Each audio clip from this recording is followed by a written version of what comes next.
Government చేనేత కార్మికులు ఉచితంగా విద్యుత్ ఇవ్వడంపై మీకు ఎలా అనిపిస్తుంది? చాలా గవర్నమెంట్లు చాలాసార్లు చాలామంది నాయకులు చెప్పారు కానీ చేసిన వాళ్ళు ఎవరు లేరు. మాకు చాలా సంతోషంగా ఉంది. ఎందుకంటే మా కార్మికులు మగ్గం వేసేటప్పుడు నిత్యం లైట్ ఉండాలి, బల్బు ఉండాలి, గుంతలో దిగినేయాలి. ఇవన్నిటికీ కరెంటు చాలా ముఖ్యం. అలాగే మా పౌర్వం వేసేవాళ్ళు చిన్న ఇంట్లో కూడా చిన్న మిషన్ పెట్టుకుంటారు. ఆ మిషన్ కరెంటు కాలిద్ది. ఇవన్నీ కూడా చంద్రబాబు గారు ఇంటింటికి తిరిగి P4 ప్రోగ్రాంలో కానీ మనకి పెన్షన్ ఇచ్చే టైంలో కానీ తిరిగి అన్ని ఏరియాల్లో తిరిగి గ్రహించి అసలు అది మధ్యలో పెడదాం అనుకున్న ప్రోగ్రామ్ కూడా 1 ఇయర్లోనే ఈ యూనిట్లు ఫ్రీ ఉచితంగా ఇవ్వటం మాకు అసలు చాలా సంతోషంగా ఉంది. మా చేనేత వర్గాల్లో ఇంతకన్నా సంతోషం వేరే ఇష్యూ లేదు. ఈ చేసిన దాంట్లో అసలు ఎంతమంది చెప్పారు కానీ చేసిన వాళ్ళు ఎవరు లేరు. చంద్రబాబు గారు చేయటం దీనికి ఇప్పుడు మా లోకేష్ గారు, ఎందుకంటే మంగళగిరి కాన్స్టిట్యున్సీ అంటేనే చేనేత. మేమందరం నిలబడి లోకేష్ గారిని ఇంత చేసామంటే లోకేష్ గారికి అసలు చేనేత అనగానే ఆయన కళ్ళలో కూడా మేము గుర్తొస్తున్నాము. అందుకని మాకు ఇది తొందరగా ఈ కళ నెరవేరిందని లోకేష్ గారి వల్లే దగ్గరుండి చేయించాలని మేము అందుకు చాలా సంతోషం. చేనేత కార్మికులు పట్టించుకోవట్లేదు గవర్నమెంట్. అసలు నేను ఉన్నప్పుడు పెద్ద పెట్టేసాం చేనేత కార్మికులకి అది ఇదని మాట్లాడుతున్నారు. అదంతా ఏం లేదు సార్. అసలు ఆయన చేసింది ఏముంది సార్ చెప్పండి? అంతా కానీ బోగస్, ఏదో బటన్ నొక్కాను అన్నాడు తప్ప కనీసం GST గురించి మేము ఎన్నిసార్లు అడిగితే ఇప్పుడు లోకేష్ గారు ప్రతి నాయకుడు ఢిల్లీ వెళ్ళినప్పుడు కూడా మా చేనేతకు GST గురించి మాట్లాడండి సార్, చెప్పండి సార్ అని ఎంతమందిని బతిలాడతా ఎన్ని విషయాలు చేసుకొస్తున్నాడు. ఆయన అయితే ఏమి చేసింది ఏమి లేదు, ఊరికి మాటలు చెప్పటమే తప్ప. మాకు లోకేష్ గారు మా ఇంట్లో మనిషి, మా ఊరిలో మనిషి, మా ఎమ్మెల్యే గారు. అందుకని మేము సీఎం క్యాండిడేట్ వాళ్ళ అబ్బాయి గారు పట్టించుకోవట్లేదంట కదా. పట్టించుకోవట్లేదంటే ఇంక అనేవాళ్ళు వాళ్ళు పిచ్చి మాటలు సార్. అసలు ఏ విధంగా పట్టించుకోలేదు. ఆయన చేసినప్పుడు ఒకటి చెప్పానండి. ఇప్పుడు అంటే అసలు సూపర్ 6 అని చెప్పుకోవచ్చు కదా, కానీ ఏ పథకం అమలు చేయలేదు అని పథకాలు ఏదో అది ఇద్దరికి ఇచ్చి వదిలేస్తున్నారు అది ఇదని చెప్తున్నారు. అవన్నీ బుద్ధి లేని మాటలు సార్. అది అన్నోడిని ఒకసారి వస్తే ఎక్కడ లేదో చూపిస్తే మేము కూడా సంతోషపడతాం. వాళ్ళ ఇంటింటికి ఇప్పుడు వెళ్తున్నారు సార్ ప్రోగ్రాము, ఏదో పిచ్చి ప్రోగ్రామ్ ఒకటి పెట్టి వెళ్తే మేము చెప్పింది కాదుగా. ఇంట్లో మామూలుగా అంట్లు తోముకున్నాం, లేచి వచ్చి గబక్కన అమ్మ వస్తుందంటే వస్తుంది, నాకు అదే రైటు, నాకు ఇదే రైట్ అని ఆమె చెబుతుంది. ఆడని అన్నం పెట్టి ఇంకెంతకన్నా నాకు వద్దురమ్మా అని వెళ్తున్నారు ఆ నాయకులు. అంటే సూపర్ 6 అమలు చేయట్లేదు అంట. సూపర్ 6 మీదేగా మేము చెప్పడం కాదుగా. ఇప్పుడు నువ్వు అడుగుతున్నావు, నేనేదో చెప్పాను అనుకో ఎట్లాగుంటుంది. వాళ్ళ నాయకులు ఇంటింటికి వెళ్తున్నారు కదా, వాళ్ళందరికి కూడా తెలిసిందిగా బుద్ధి.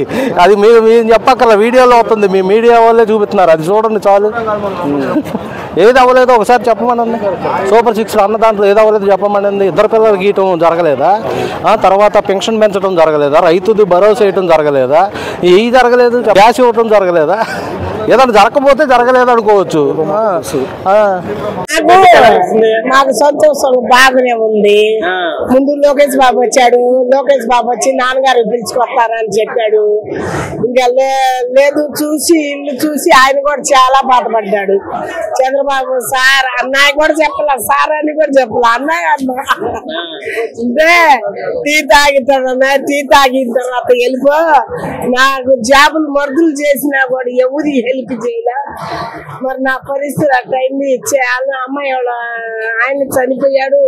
ఆ పిల్లలు ఇద్దరు నా దగ్గరే ఉంటారు. నా పరిస్థితులు బాగోలేదు, కాళ్ళ నొప్పులు, నడుము నొప్పి వచ్చింది.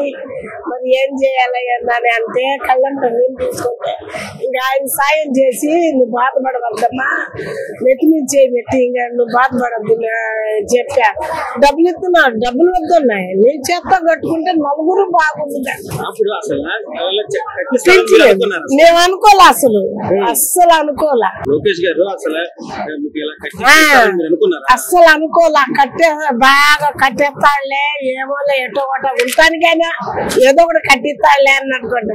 అంత ఆనందంగా కడతాడేమని అనుకోలే. అది బాగుంది, సంతోషంగా ఉంది, బాగుందమ్మా. అది కూడా అప్పుడే తీపిచ్చి చూపిస్తున్నావుగా. అసలు మా ఊరంతా భలే కట్టారు అని అనుకుంటున్నారు.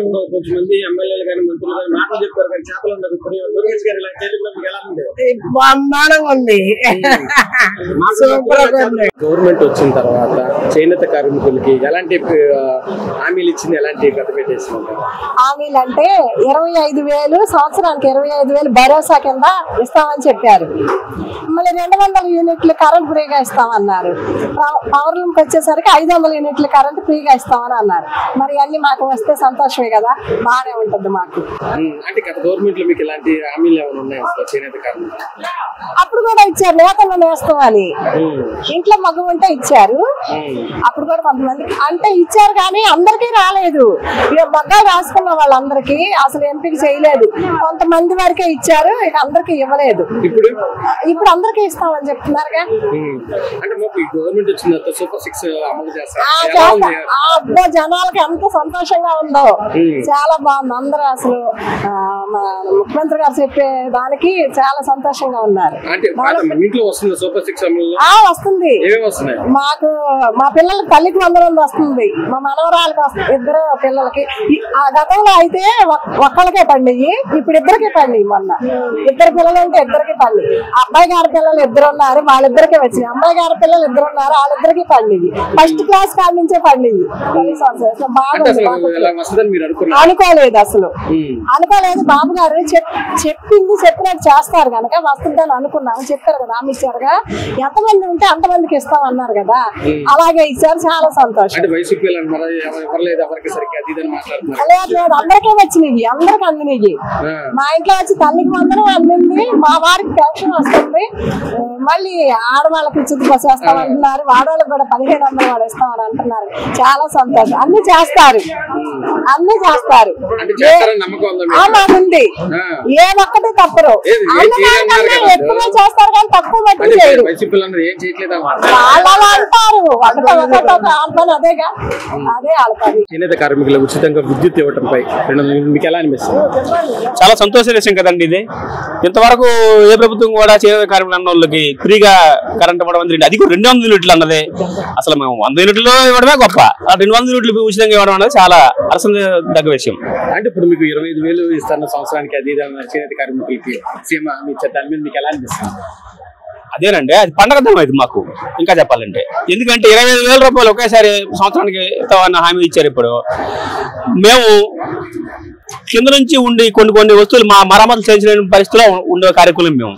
అది ఒకేసారి ఇవ్వడం వల్ల సంవత్సరానికి ఎన్ని మరమ్మతులు చేసుకొని ఈ 25,000 ఉపయోగపెట్టుకొని ఇంకొంచెం మేము ఉత్తీర్ణంగా పనిచేసుకొని బతకగలుగుతాం.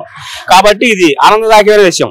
అంటే ఇప్పుడు చేనేత కార్మికులు గవర్నమెంట్ ఏం పట్టించుకోవట్లేదు, అది ఇదని వైసీపీలు మాట్లాడతారు. దాని మీద మీరు వాళ్ళు ఎవరో ఏమైనా ఎన్నో మాటలు చెప్తారు, వాళ్ళు పట్టించుకోలేదని మేము అంటాం. మరి అలా చెప్తారు, ప్రతిపక్షంలో ఏవో చెప్తారు. అంత మాత్రానికి అలా అనుకుంటే వాళ్ళు 11 సీట్లకు వస్తారు, 150 సీట్ల నుంచి మమ్మల్ని పట్టించుకోలేక వాళ్ళకి వచ్చారు వాళ్ళు. అంటే సూపర్ 6 హామీ అమలు చేయట్లేదు గవర్నమెంట్, అది ఇదని మాట్లాడుతున్నారు. ఇప్పుడు తల్లికి వందనం వచ్చింది సూపర్ 6లో భాగమే కదండి, ఫ్రీ గ్యాస్ సూపర్ 6లో భాగమే. తర్వాత ఇప్పుడు వ్యవసాయ నుంచి బస్సు ఫ్రీ అన్నారు, ఇది కూడా సూపర్ 6లోదే. ఇప్పుడు 15,000 రూపాయలు లేనిది కూడా ఇది ఎక్స్ట్రా. ఇది మరి ఏవో చెప్తారు, రకాలు చెప్తారు, వాళ్ళు ఏవో చెప్తారు, మేము చెప్తాం. అసలు పట్టించుకోవట్లేదు, ఏదైనా మాట్లాడే స్వేచ్ఛ లేదు గవర్నమెంట్ వచ్చిన తర్వాత, అది ఇదని మాట్లాడుతున్నారు. అలాగే ఆడతారు వాళ్ళు. ప్రతిపక్షాలు ఏదైనా ఆడొచ్చారు, స్వతంత్రం ఉందనేది అంటారు కదా, అలాగే ఆడుతున్నారు మీరు వాళ్ళు. అంతేగాని ఇక్కడ అసనీయంగా జనం దృష్టికి తెలుసు, వాళ్ళు ఏం మాట్లాడితే అది జరిగిపోయేది కాదు. ఇది గవర్నమెంట్ పరిపాలన చక్కగా ఉంది, బాగానే ఉంది ఇంతవరకు. ఇక రాబోయేది ఇంకా బాగున్నట్టే అనిపిస్తుంది. గతంలో రోడ్లు గిట్లు అవన్నీ ఆ గవర్నమెంట్ ఉంటే అసలు దీనిలో రావడం కూడా రాలేపోయేవాళ్ళేమో నాకు తెలిసి. అన్ని గొంట్లే ఇది ఎంత ముందు ఉన్నప్పుడు మొత్తం పూడ్చారు ఈ గవర్నమెంట్ వచ్చినాక. అది వరకు నడుచుకుని రావడానికే కష్టంగా వచ్చేవాళ్ళం. గుంటలో నీళ్లు అన్ని, ఇక కాళ్ళు రప్పలు పూడ్చకుండా వదిలిపెట్టేశారు. ఇప్పుడు అన్ని పూడ్చుకుంటూ వచ్చారు, చక్కగా ఉన్నాయి. ప్రయాణానికి ఇబ్బంది లేదు. ఇప్పుడు అన్నిటికీ బాగానే ఉంది.